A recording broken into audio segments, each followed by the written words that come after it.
Hey everybody, this is Storm with BackStage360 doing a Skype interview with Alex Beyrodt, the extraordinary guitarist from Voodoo Circle, and I'd like to thank Alex for taking his time to hang and talk with us today and get us some insight into him and his band's new album, Whiskey Fingers. So Alex, let's talk about the new album. Who are some of your influences on guitar? Well, first of all, I want to thank you, Billy, for having me in the show. And I'm glad you asked this question, but I think it's very obviously. Yeah. I mean, my favorite guitar players are or is Ritchie Blackmore and Ritchie Blackmore, Jimi Hendrix, John Sykes, Randy Rhoads, Eddie Van Halen, Joe Bonamassa, Jimmy Page. Who else? Alvin Lee, Rory Gallagher. That's probably, yeah. Brian May. That covers it. that's where I'm coming from. Well, that's cool. So the new album, tell us a little bit about the writing process on this album. Basically, on every album, we have the same writing process. I prepare and I write the majority of the songs here in my studio, where we are right now. And the next step is I record them here in my studio, and then David comes over to my studio and we work on vocal melodies and stuff, and we record them and produce a demo. And the next step, and that's different to the previous albums. The next step was we went down to Italy, to Alessandro's studio. It met Alessandro and myself, and we worked for 1 week on the songs, on the material, to squeeze out that extra 20%. Cool. And that was actually a good idea. We did that because I think, no, I don't think we did. We squeezed out some extra feelings and vibes, and the songs became even better. And but that is the only thing which is different to the previous albums. But the next album we will do this again, definitely. Well, it came out great, and just so people know, when you say your singer David, it's not David Coverdale. Because it does sound a lot like him on the songs. I went through the album, I was like amazed how close they sound. Yeah, and that's Now, your purpose. yeah, I was going to say, did you, when you were putting together this lineup, actually have that in mind, selecting the singer to sound like David, or is it just a coincidence? No, that just happened. Voodoo Circle actually was founded at 2 o'clock in the morning in the car. Oh, wow. While driving home from a jam session. It was David and me in my car, and we attended at a jam session, and we from a friend of mine, a very famous German bass player. He sold over 8 million albums only in Germany. And once a month he organizes these jam sessions, and we attended there. And we went on stage without any rehearsal, without anything, and we played for 2 hours. And it was just pure fun. And after that show, we drove back home to my place. And 2 o'clock in the morning, on the way back home, I turn around and I say to David, "Hey, David, that was fun, right?" And he said, "Yeah, that was really fun." And I said, "You know what? We should start a band together, because we should start a band which can jam and do all the stuff we just did." And that was it. That's how Voodoo Circle was started. Wow. I mean, that's cool. So let's talk about just a couple songs I was going through, because your guitar playing, I heard on like Been Said and Done, and even Trapped in Paradise, some of the soloing sounds like Jeff Beck, the way you use the tremolo. And I thought, Finally, someone hears it. oh, I heard it. I mean, I loved it. I mean, I was just like, wow. And the thing is about your soloing, for people that haven't listened to it yet, because they should go out and buy this right when we are done. There's going to be a link on the page to buy the new album, Whiskey Fingers, is that you're soloing, you don't overdo it. I know we talk about like Yngwie and people like that, and you know it is what it is. But you're a lot more tasteful and stuff, almost like Tommy Bolin mixes, you know, which obviously is also a Deep Purple reference. But it's very tasteful, and that's what I loved about the songs. Thank you very much. That means a lot to me. That means a lot to me, because I always try to achieve that what you just said. You know, as a guitar player, and you are a guitar player yourself, right? Correct. Yeah, you go through different phases in your guitar player's life. You know, and once I had this time where I wanted to be fast, and I wanted to have a great technique, and I wanted to show everyone what I can do. And that's okay. That's cool. That's okay, and it's good. But today, I'm much more interested in playing one note and hit the listener in his heart and make him cry with one note, with the right sound and the right note on the right spot. And that's what I'm all about in these days. And I mean, and you just mentioned Jeff Beck, and that means a lot to me. Thank you very much. Oh, you're more than welcome. Like I said, it totally is reminiscent of that, and I'm the same way. I hear songs and the solos, like I said, when they're just a fast blur, it's like Yngwie. I like Yngwie stuff with Alcatraz because the solos are kept in a smaller, confined area for Yngwie, and they're more memorable for me. I know what you mean. And so, so you're a German band, correct? Yes, a German band with an English singer, an Italian drummer, and an Italian keyboard player. So you get the well, because I was curious on your influences, because mine being a guitar player was Michael Schenker, Uli John Roth, and Ritchie Blackmore, obviously. But you didn't mention Schenker and Roth, but I figured I'm sure that was in there somewhere growing up. Yeah. Yeah, for sure, absolutely. I mean, Tokyo Tapes from Scorpions. I mean, I remember when this album came out, I was playing it all day and all night long. And same with Michael Schenker. I mean, listen to Love Drive. That's my favorite Scorpions album, by the way, Love Drive. And you know that Michael Schenker plays on Love Drive, correct? The majority. And that's just. There's so much magic on this album. It's unreal, and of course Michael Schenker.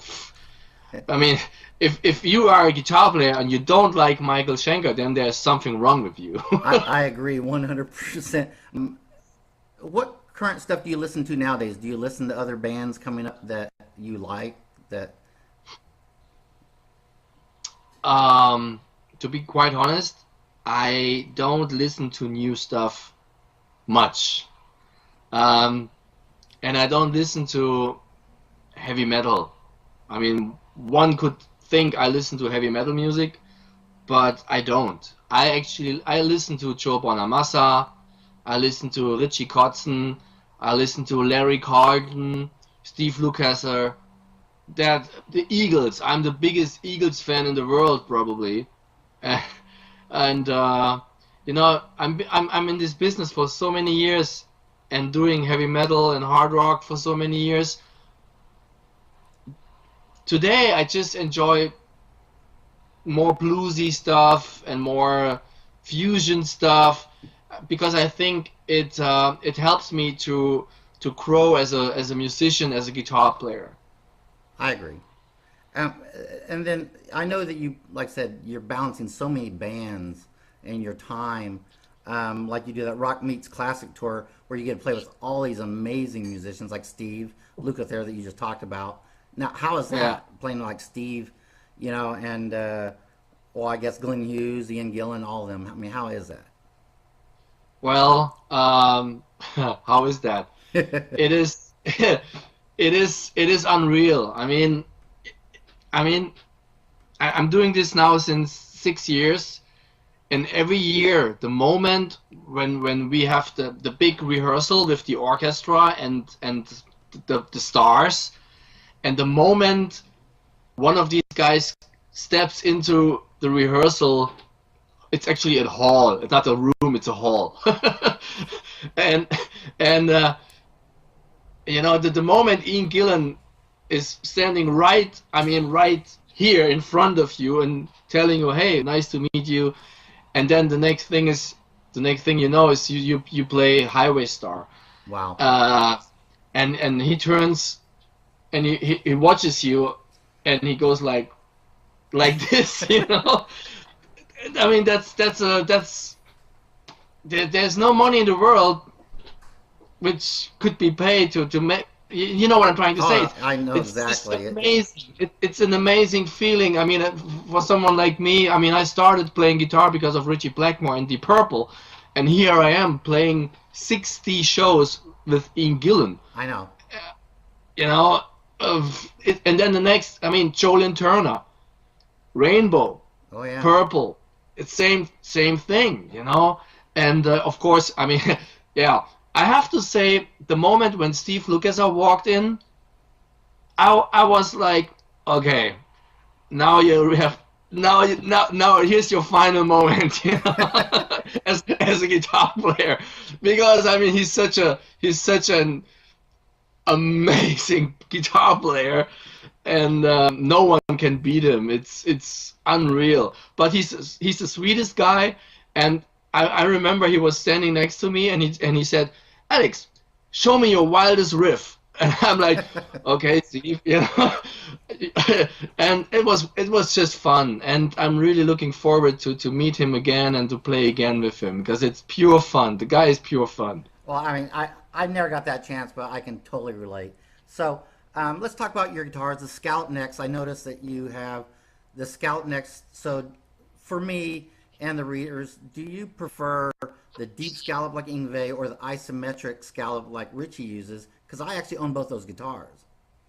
Well, I have so many guitars. Some are scalloped, some are not. Some are deep scalloped, some are just a little bit scalloped.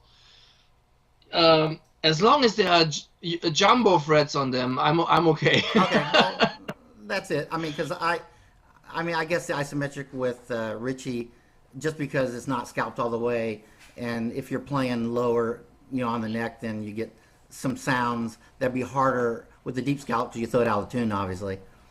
But yeah. How about your amps then? What are you using for amp lineup nowadays? I use Marshall's JVM 410H. It's it's a new model. It came out a couple of years ago. And actually, a friend of mine, he designed it, which is it's kind of cool story. His name is Santiago Alvarez, he's from Spain, and he's a good friend of mine. And he started working for Marshall, and then he moved to Hong Kong, and he runs the Marshall office in Hong Kong actually. And I remember one day my mobile rings, and I see the number, and okay, it's Santiago. So I pick up the phone and say, hey, Santiago, what's going on? Hey, Santiago, I am in Miami.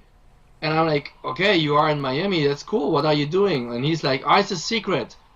And I'm like, okay, you are in Miami and it's a secret. And I'm working with a guitar player, but it's a secret. And I'm like, it must be Yngwie Malmsteen, right? Yeah. And he's like, yes, I'm doing his signature amp. I'm here in Miami with him, and I will stay here for another 6 weeks. And guess what I'm doing right now? And I'm like, I have no idea.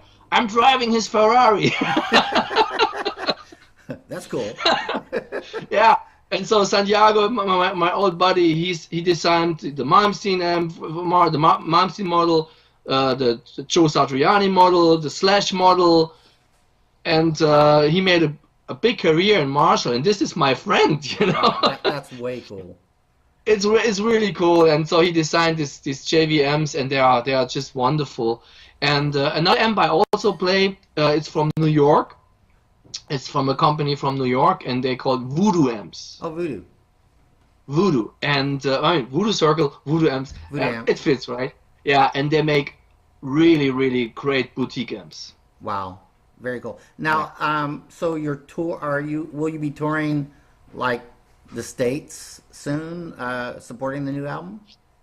Well, this is a Voodoo Circle interview, right? Right.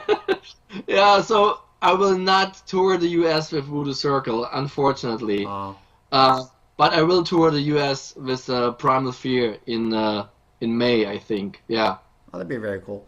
5 weeks. Any final thoughts on your album that you want people to know besides go out and buy it when we're done? Oh, well, yeah, go out and buy Yeah, it. go That's a and buy great it. idea. Yeah, go out and buy it. And I mean, I put a lot, or we put a lot of work in it, and we tried to come up with the best possible album, the best possible music we could do. And the album has great dynamics. It has powerful songs. It has great rock songs, great silent moments, great blues feelings. There's an amazing singer. David Reedman is an amazing singer. You should go out and listen to it. And if you like Deep Purple, Whitesnake, or Rainbow, then you have to listen to this album. I agree. Like I said, I went through the album, and that's exactly what I thought. The songs are strong. If you love the Rainbow Whitesnake stuff, you're just going to absolutely love it. And your guitar playing is phenomenal. The way you break it up, Thank you. and the way now when you do solo, are you more planned out solos or more off the cuff and just like do it and then tweak it a little bit? Absolutely. I just do it and tweak it. Yeah. I like that term. Do it and tweak it. I love that. That's cool. That's that. I mean, that's the way I remember it was my favorite. So, what's on the horizon for 2016, basically, for Voodoo Circle? Obviously, you're not going to be in the States. Will you be doing anything with them, abroad or whatever? Well, we go on tour in March in Germany, basically Germany, to support the album, and there is a huge European tour lined up for the end of the year with another band, but that's still not confirmed. So we are still working on it, and so we cross our fingers so it will happen. Okay, very cool. So, how do fans follow you guys? Like, do you have a website, Twitter, or whatever that you want to put? And I'm sure they'll put it on this video so people can get a link. Yeah, we have a website. It's voodooCircle.de.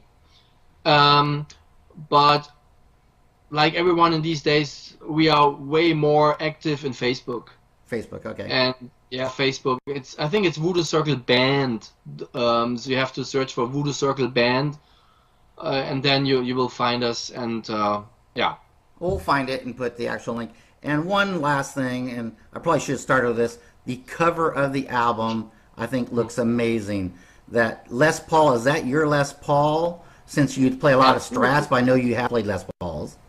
Yeah, I grew up as a Strat player, but since 4 years I fell in love with the Les Paul because it's so cool. It's an electric guitar, but it's totally different. Yeah, I agree. It's totally different. It's a different world, and I just enjoy to discover what you can do with a Les Paul. I mean, I played the Strat for, I don't know, 25 or 30 years, and now I'm still learning all the tricks and licks you can do with a Les Paul. It's so much fun. I just feel like I found something new, right? New toy. Yeah, a new toy, exactly. And yeah, I'm glad you liked the cover. I wanted to have a cover with a guitar on it. I mean, sure we did that before with the second album.